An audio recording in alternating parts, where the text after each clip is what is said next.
Bismillahirrahmanirrahim. Alhamdulillahi rabbil alamin. Wassalatu wassalamu ala asyrafil anbiya'i wal mursalin Sayyidina wa nabiyina qurrati a'yunina Muhammadin afdalin nabiyyin wa ala alihi wa ashabihi wat tabi'in. Subhanaka la ilma lana illa ma 'allamtana innaka antal alimul hakim. Rabbi shrah li sadri wa yassir li amri wa hlul 'uqdatam min lisani yafqahu qawli. Rabbi yassir wa la tu'assir wa tamim bil khair. Allahumma la sahla illa ma ja'altahu sahla wa anta taj'al huzna wa sa'ba sahla idha syi'ta sahla. Itu ta'allum wa ta'lim wa tadhakkur wa tadhkir wa naf'a wal intifa' wal ifadata wal istifadah wal hatha ala tamassuki bi kitabillah wa sunnati rasulih wa du'a ala al huda wa dalalah ala al khair ibtigha'a wajhillah wa qurbihi wa thawabihi subhanahu wa ta'ala.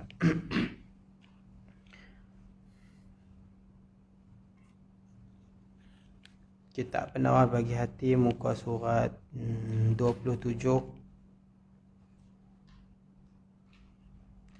Pada katanya musannif, ketahui olehmu bahwasanya ada bagi lidah itu kebinasaan yang banyak.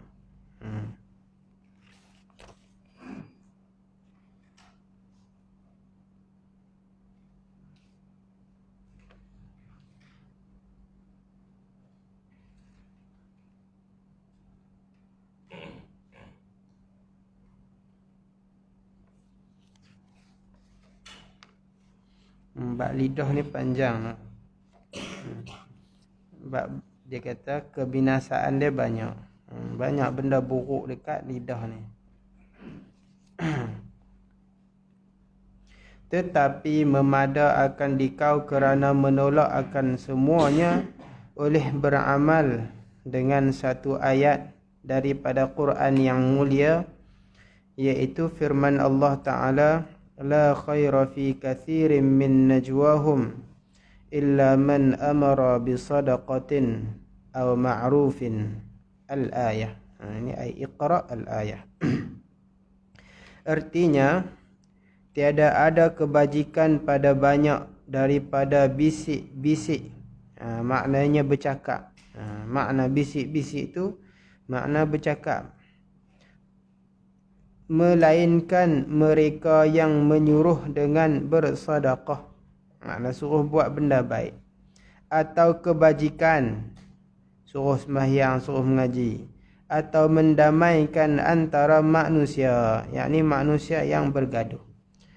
Jadi pada mulut ni ada banyak kebinasaan dia.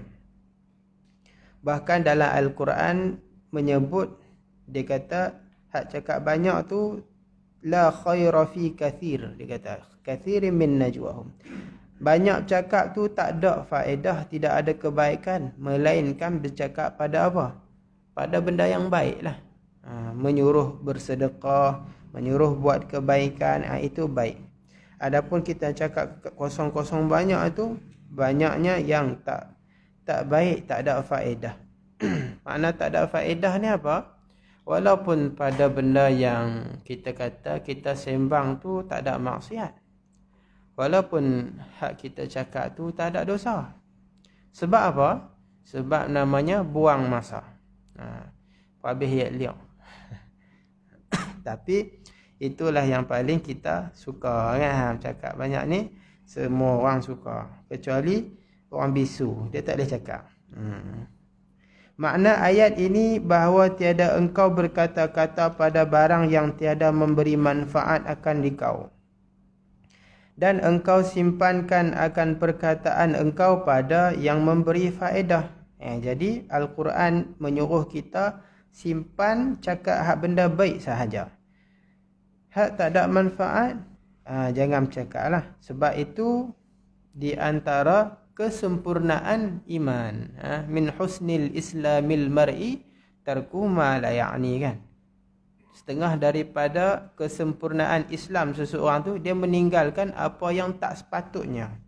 Ada banyak benda yang kita cakap kadang-kadang tak sepatutnya kita cakap, kan. Bahkan di dalam sebahagian daripada hadis ada menyebut ada benda yang manusia ni mafhum hadisnya, ada benda yang kalau manusia ni bila dia cakap, dengan kita kata tanpa dia sedar ataupun tanpa dia pedulikan percakapan dia tu, tetapi berbetulan dengan redha Allah, maka masuk syurga kerana perkataan dia tu.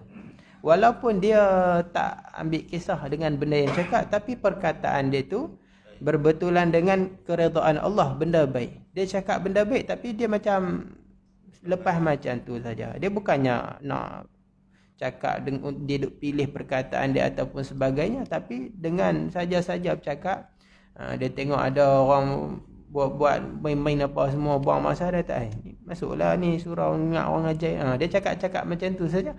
Jadi perkataan yang baik yang berbetulan dengan redha Allah masuk syurga.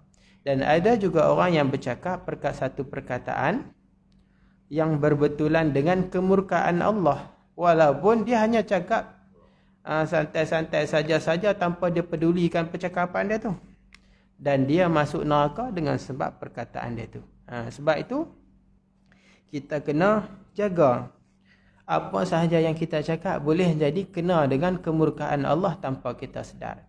Kita duk melawak-melawak, kadang-kadang orang sakit hati dengan melawak kita, maka kita dah dapat satu dosa tanpa kita sedar.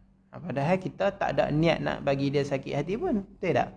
Kita kadang-kadang saja-saja nak cakap, lebih-lebih lagi sama-sama adik-beradik lah sebagainya. Kadang-kadang adik-beradik ni sistis lebih kita cakap-cakap, dia terasa dengan kita. Walaupun kita saja bergurau, walaupun saja-saja, boleh menyebabkan satu dosa, dan kita diazabkan dengan sebab dosa tu. Setiap perkataan kita dicatat. Ma yalfidhu min qawlin illa alaihi raqibun atid, kan? Apa sahaja yang kita cakap ni, tak ada satu perkataan pun yang kita lafazkan melainkan ada malaikat raqib dan atid yang mencatat amalan kita.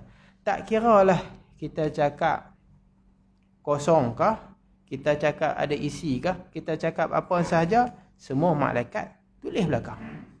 Sebab tu kita kena tapih-tapih sama kita nak bercakap tu.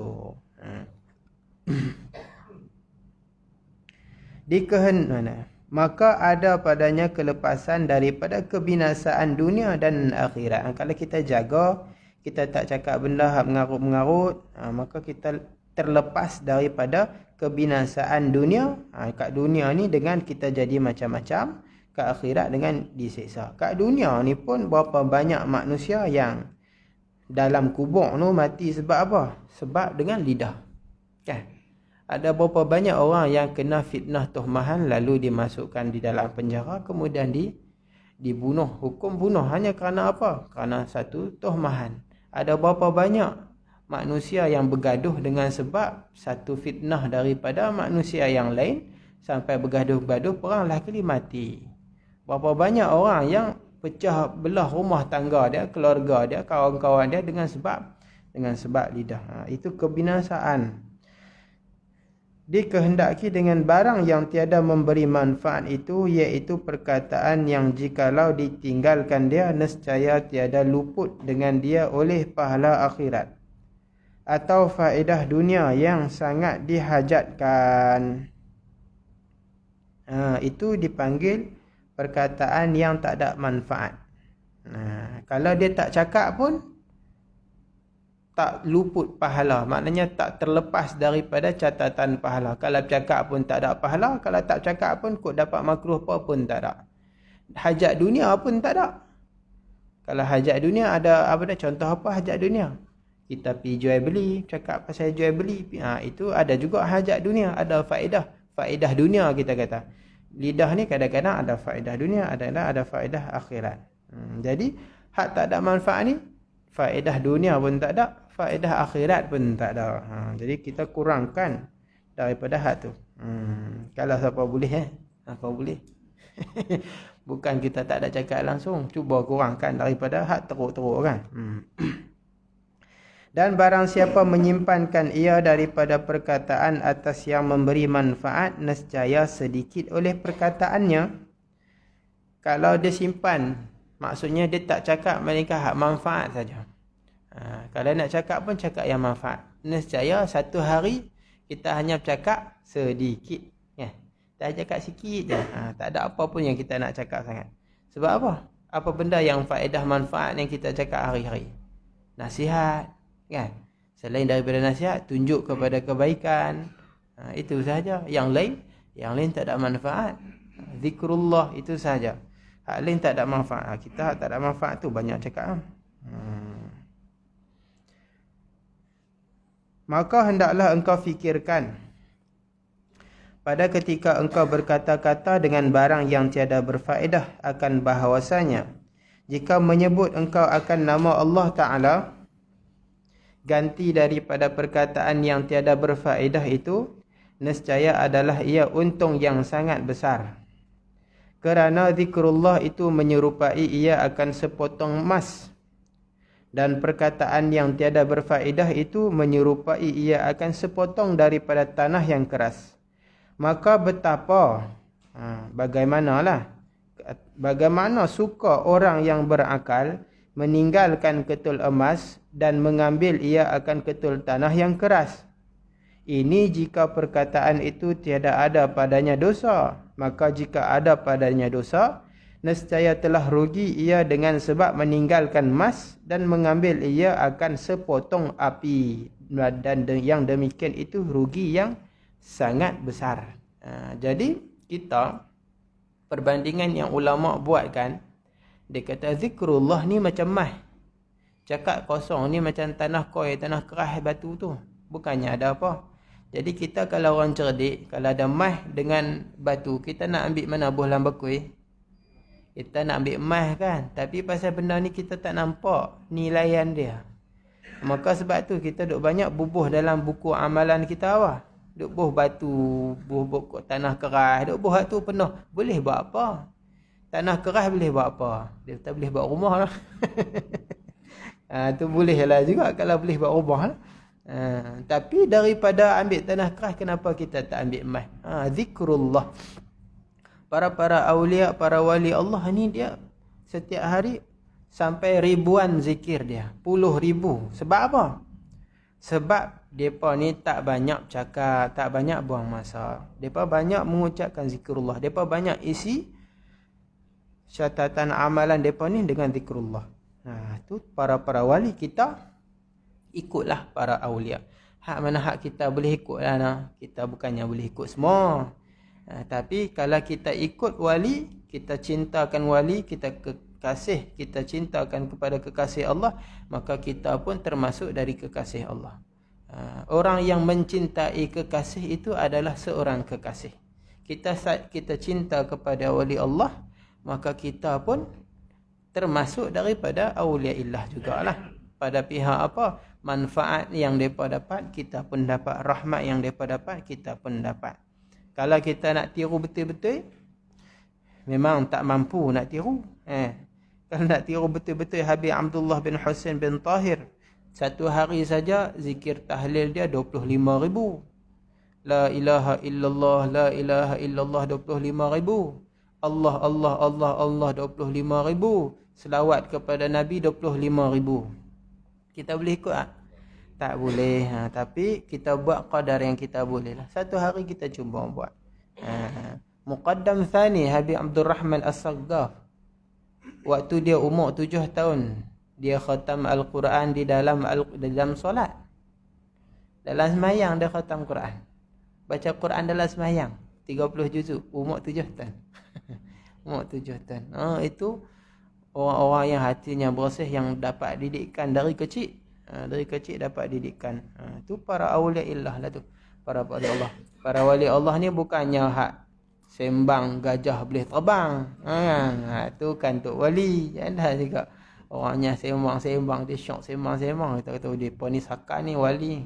Wali apa? Depa bukan wali. Hak wali ni yang lidah seharian depa jaga daripada perkataan yang kotor. Dipenuhi dengan zikrullah, dipenuhi dengan Al-Quran. Tak pernah mengumpat ke orang, tak pernah kata ke orang. Kita kalau ada seorang wali Allah ni, kita duduk dengan dia, kita tak pernah sakit hati. Sebab apa? Sebab dia tak pernah cakap yang tak elok. Kalau dia cakap pun dia nasihat. Dia tak ada nak kata-kata apa kat kita. Kita pakai kain sengit sebelah pun dia tak kata apa. Dia tak kata benda tak elok kat kita. Itu para wali Allah. Kalau orang yang jenis suka sakitkan hati orang tu bukan wali Allah. Wali Allah ni dia jaga lidah dia. Wali Allah ini kekasih Allah. Kalau ada orang-orang yang saleh datang di bumi Manjung Perak kita ni, pergilah jumpa. Ziarahlah dia. Sebab apa? Sebab sebahagian daripada kelebihan kita menziarahi orang-orang saleh ini, kita dapat pahala. Kita dapat pahala yang banyak di sisi Allah, lebih daripada pahala kita sembahyang sunat lagi. Ada sebahagian hadis-hadis menyebutkan ziarah orang alim, ziarah orang soleh, ziarah para awliya ilah. Sebab apa? Sebab bila kita pergi ni, kita termasuk dalam golongan mereka. Kita di-invite masuk dalam grup mereka. Kan? Kita kalau bergantung dengan amalan seorang-seorang kita, boleh jadi diterima, boleh jadi tak diterima. Kita ni perahu kita kecil, bot kita, sampan kita kecil. Tapi para ulama salihin ni, mereka satu kapal yang besar, bahtera yang besar. Kalau kita cintakan kepada mereka, mereka akan tarik kita masuk sekali. Bahkan disebut di sebahagian daripada kita kata kelebihan kalau kita menziarahi para wali Allah ni, salah satu kelebihannya tertunai hajat kita. Kalau kita ada hajat apa-apa, kita ziarah mereka. Jumpa mereka, orang yang soleh, orang para awliya illah ni, maka Allah akan kabulkan hajat kita. Itu kelebihan. Kita kalau dengar Tok Wali mai, Habib Omar bin Hafiz, kamai siapa-siapa, Masya Allah, orang alim hebat. Pergilah ziarah. Kan? Salah satunya Allah tunaikan hajat kita. Sebab apa? Sebab mereka ni, kalau kita kata, kalau kita ziarah orang kaya, kita ziarah sultan, kita dapat apa? Kalau kita pergi balik tangan kosong, kita pergi beraya rumah dia dapat apa? Pergi dapat 5 opang, tak pergi dah lepas tu, betul tak? Tak pergi dah, nama orang kaya, pergi duduk dapat 5 kupang atas jamu ayat kosong. Pergi rumah jiran kita ada jamu ayat sedap, miluk pergi rumah dia kata apa pun tak bagi, jamu apa pun tak ada. Tak ada, orang kaya bukan sifat dia macam tu. Kalau kita pergi yang namanya raja ke apa, tentu kita akan dapat hadiah daripada mereka. Maka kita menziarahi kekasih Allah, ada hadiah yang kita dapat daripada mereka. Hadiah dia bukan duit kupang lah, tapi tertunai hajat kita. Salah satu kelebihan menziarahi para kekasih Allah. Dan di antara kelebihan yang lain yang disebut,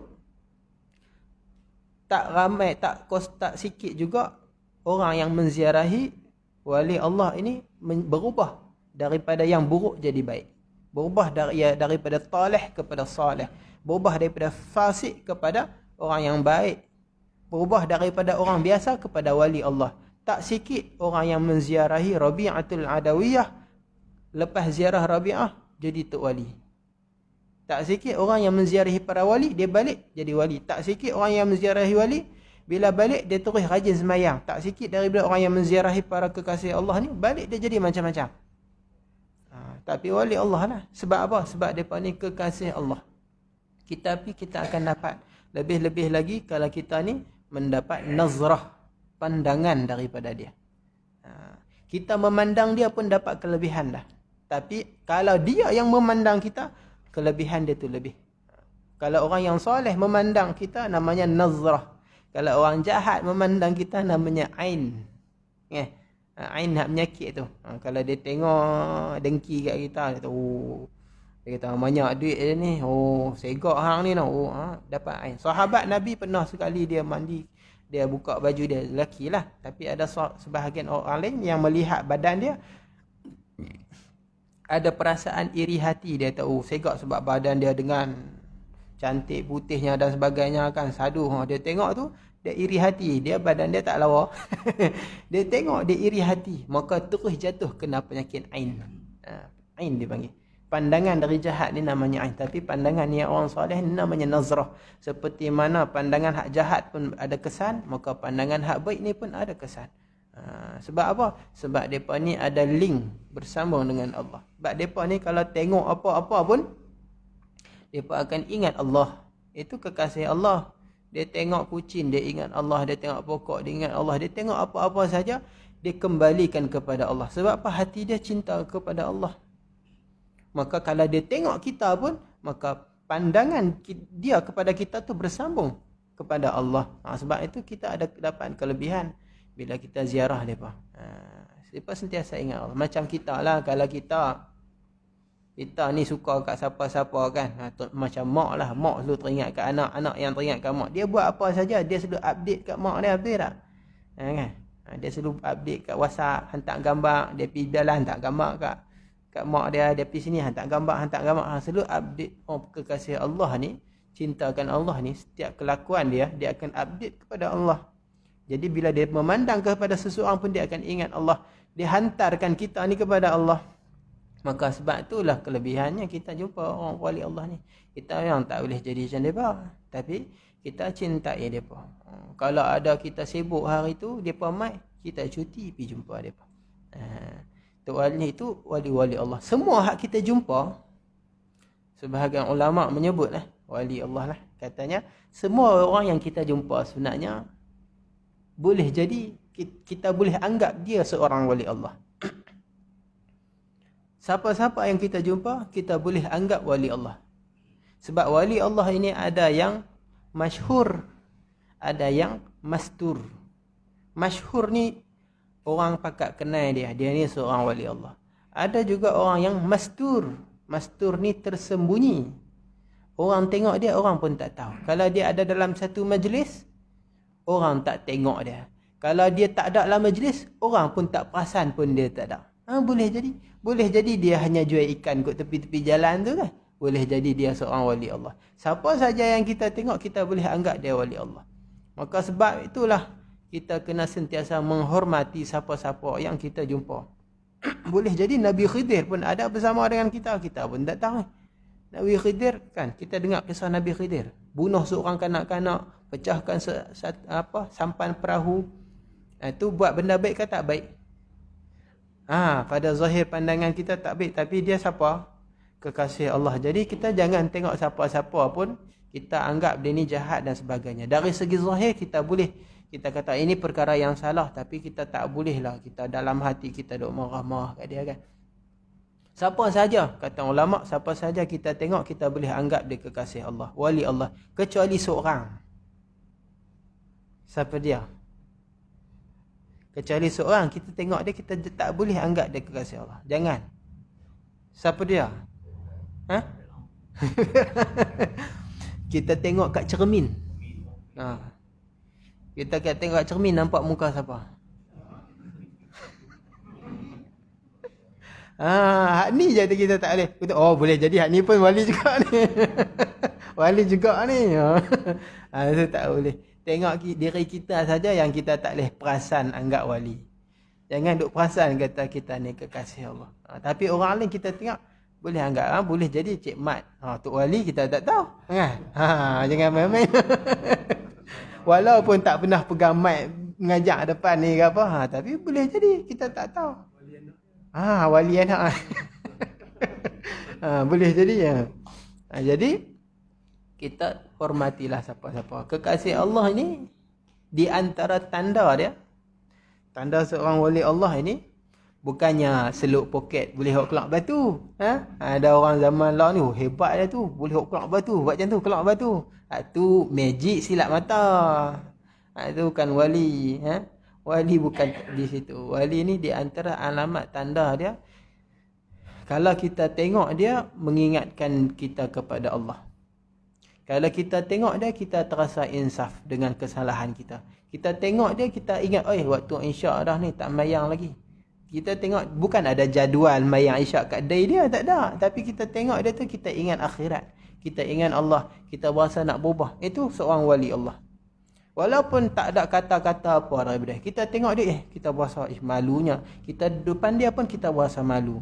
Kita tengok dia pun, aku ni dosa banyak. Malu nak jumpa. Begitu. Tengok dia, mengingatkan kita kepada Allah. Itu sifat kekasih Allah. Habib Abdullah Asy-Syatiri, ayah kepada Habib Salim, ada seorang anak murid dia. Anak murid dia tua dah. Tapi ada orang-orang yang sempat berjumpa dengan dia. Habib Abdullah Syatiri ni tak ada arah. Mudir kepada Ribat Tarim satu ketika dululah kan. Bila ditanya kepada anak murid dia, bagaimana sifatnya Habib Abdullah Syatiri ni, dia kata, Habib Abdullah ni, siapa tengok dia, kita akan tengok dia akan mengingatkan kita pada Allah. Tengok dia, kita teringat Allah. Itu sifat kekasih Allah. Kalau tengok dia teringat nak buat maksiat, tu bukan. Tengok dia terus nampak, berasa nak mencuri mana ni, tu jaga-jaga. Ni tengok muka dia saja rasa sejuk hati kita, kita berasa nak buat amal ibadah, nak tingkatkan. Itu di antara kekasih Allah. Sifat kekasih Allah ni, wali Allah ni istiqamah di dalam amalan, itulah wali Allah. Kalau kita dengar kau ni hebat, kau ni hebat, dia ni boleh terbang, ni boleh apa, itu belum tentu kekasih Allah dah. Kalau kita tengok dia zahirnya, syariatnya dia tak jaga, maka tinggalkan dia. Sebab wali Allah ni dia tak menyalahi syariat. Hantar Nabi Khidir pun dia tak menyalahi syariat. Dia tak menyalahi syariat. Cuma dia ada tugas-tugas dia yang Allah bagi. Tapi kalau zahir kita tengok, orang kata dia ni tok wali, tapi tengok syariatnya tak jaga, maka kita tinggalkan dan diam saja daripada kita mengata-ngata. Maka hormat kita ini serta bab lidah ni. Sebab apa? Lidah sebab orang wali Allah ni dia jaga lidah dia. Jangan kita cakap benda-benda yang tak elok lah kan. Pernah di zaman Imam Malik.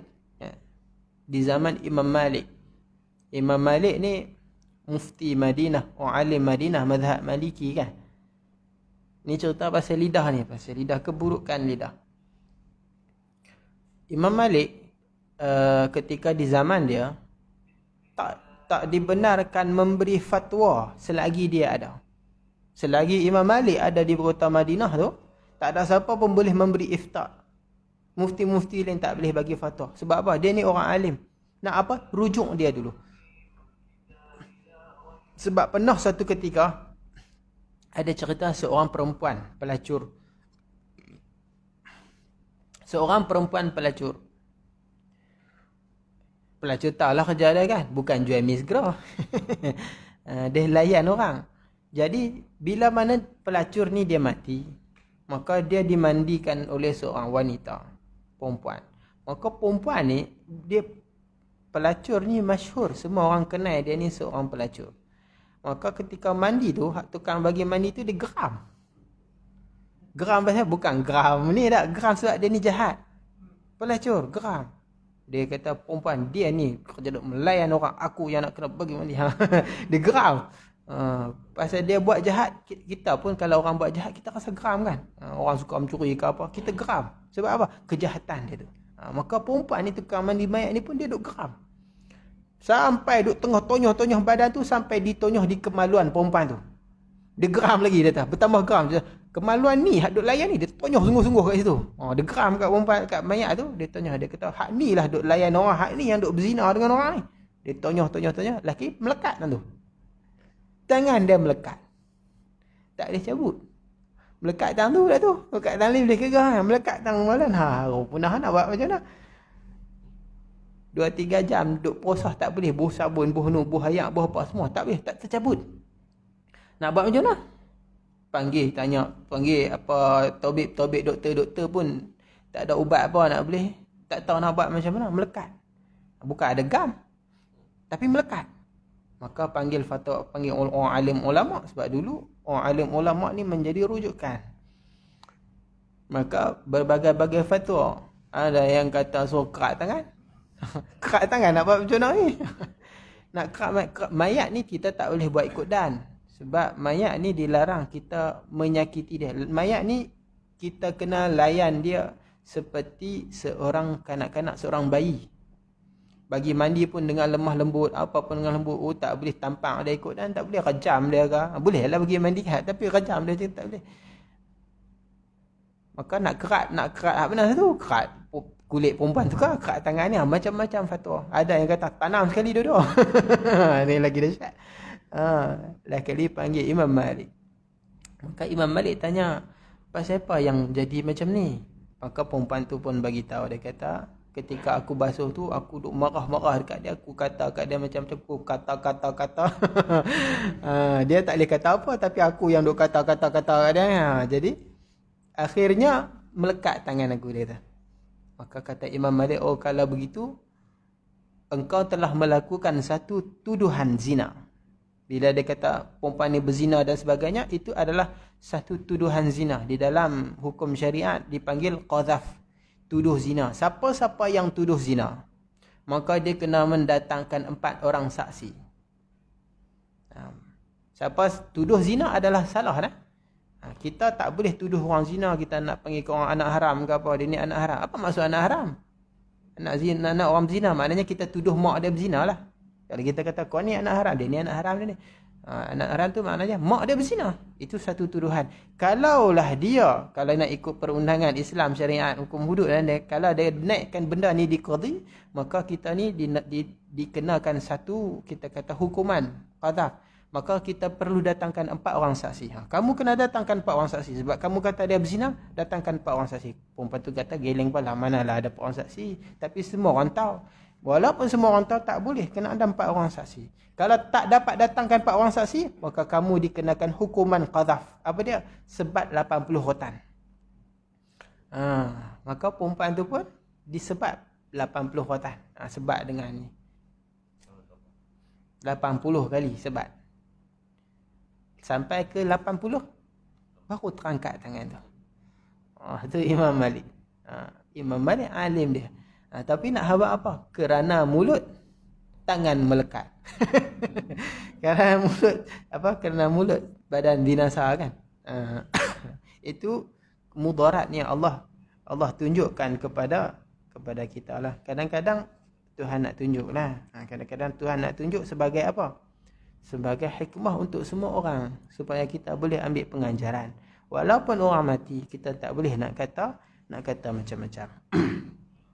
Maka setengah daripada segala perkataan yang tiada memberi manfaat itu, menceritakan segala perjalanan dan kelakuan makanan segala negeri dan segala adat manusia. Itu tak ada manfaat. Itu kita kata sembang kosong lah. Cerita perjalanan, berjalan pergi Terengganu, pergi Pulau Tioma, cerita berjalan sana, berjalan sini. Kecuali kalau ada faedah lah. Kalau saja-saja nak menyembang, itu dipanggil tak ada manfaat. Bukan salah. Kita tak cerita salah. Ni kita cerita tasawuf lah.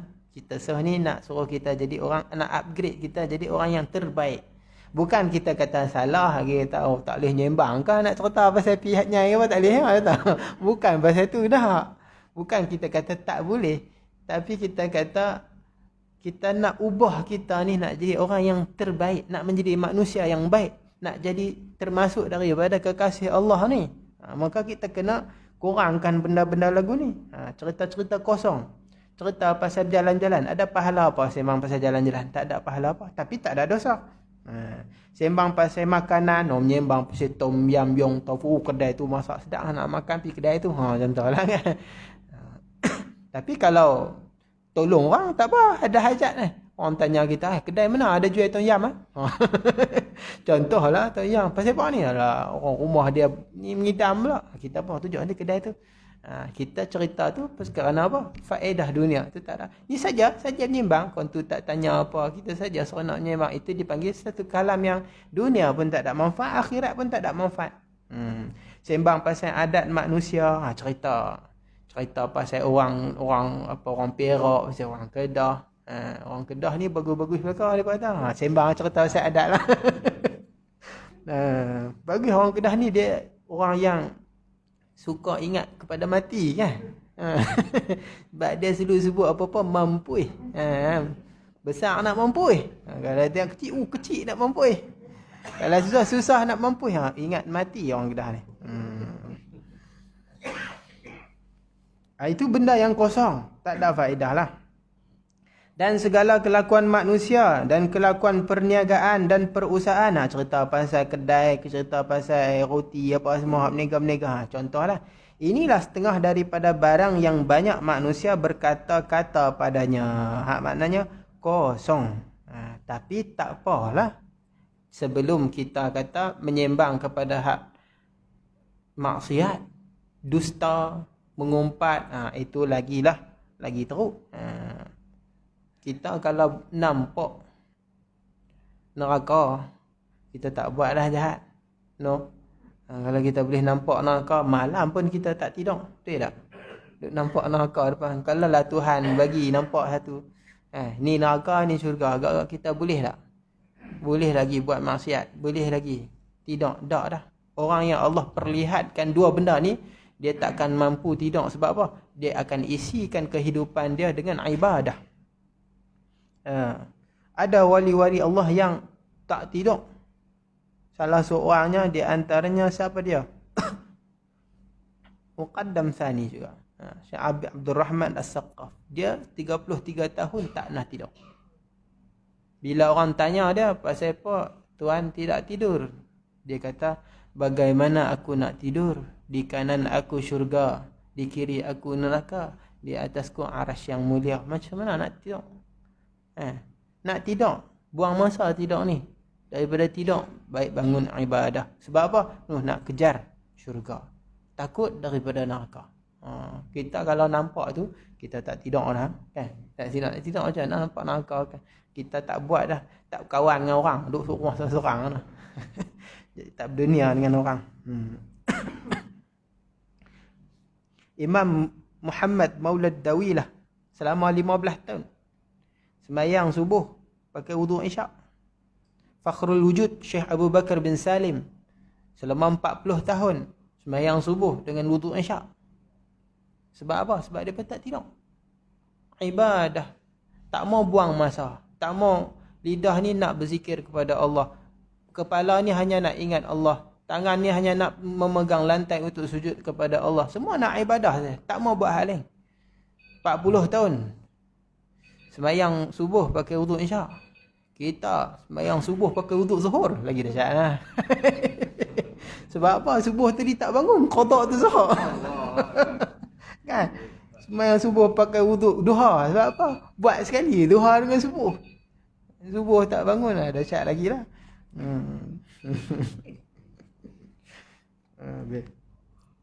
Kemudian katanya, maka setengah daripada kebinasaan lidah. Nak cerita benda apa yang hak ni dia cerita hak tak ada manfaat. Kemudian dia nak akan cerita pula benda-benda yang merosakkan diri kita ataupun kebinasaan lidah.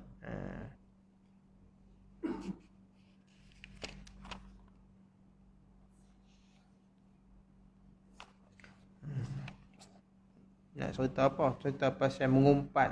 Panjang. Cerita mengumpat. Cerita berbantah-bantah dia duk bergaduh dengan orang. Melawak-melawak aja, melawak tu. Panjang. Bab lidah ni panjang. Sampai muka surat 35. Lidah ni dari muka surat apa? Muka 26. Hampir kepada 10 muka no. Insyaallah. Alah, nak baca sejam tapi tak boleh. Wallahu a'lam. A'udzubillahi minasyaitonir rajim. Bismillahirrahmanirrahim. Alhamdulillahirabbil alamin wassalatu wassalamu ala Rasulillah wa ala alihi washabbihi wa man wala. Allahumma 'allimna ma jahilna wanfa'na bima 'allamtana waj'alna minal mukhlisin waj'alna minal mukhlisin waj'alna minal mukhlisin. Sallallahu ala sayyidina Muhammadin wa ala alihi washabbihi ajma'in. Alhamdulillah.